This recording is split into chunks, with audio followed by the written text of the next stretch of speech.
dhulkan xaafad ku soo kordhay boosaaso laakiin qisab aad u xambaarsan waxa loo dhisay Soomaali Bantuga loo dhisay mashruucan ninkaana noo sheegay wuxuuna ku eegyahay bisha December oo hadda maanta maraysa 10 sidaanu aragnayba mashruucan hadda wuxuu ku jira gabagabadiis meesha ugu dambeysay ku jira soo furitaanka dadkan ka faa'iideystay waxaanu ognahay Boosaaso inay tahay meel dad Soomaali Bantuga ay badan ay degan yihiin kadibna ay yimaadeen waxa weeye magaalada Boosaaso 1991 ilaa intii ka dambeysay intii dhibaatooyinka dalka Soomaaliya ka jireen meelihii ay ku soo hoydeen oo u soo qaxeen bay ka mid ahay Boosaaso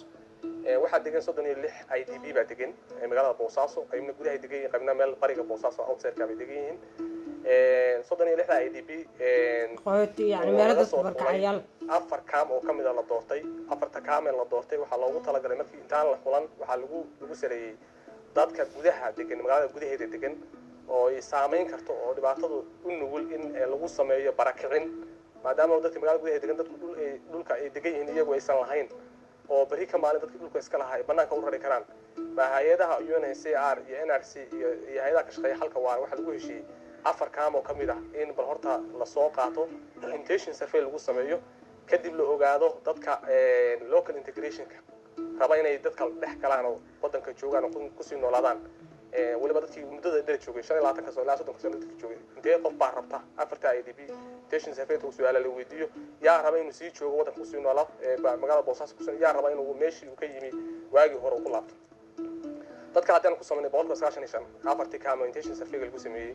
195 waxay noo sheegeen inay yihiin dadkan aysan meel u socon sidaynu shalayba shaqooyinka ay wadnay oo ahaa inaynaynta iyo kormeerka mashruuca halka waara hadda halka waxa uga jeedaan agafyadii iyo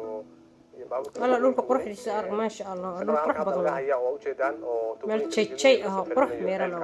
ciid ka soo baxaysa gumco waxay ka mid tahay shaqooyinkii gelintii loo sameeyay korontadii loo geliyay 3 kilomitir iyo 600 mitir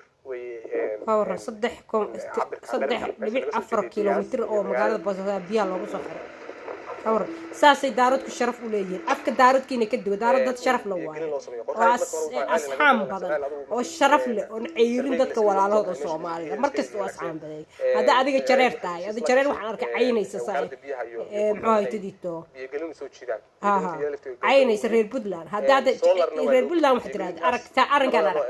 saasa lagu galaya saasa lagu soo dhaweynaya saasa lagu sharfaya dhulka iyaga askar waa la siiyay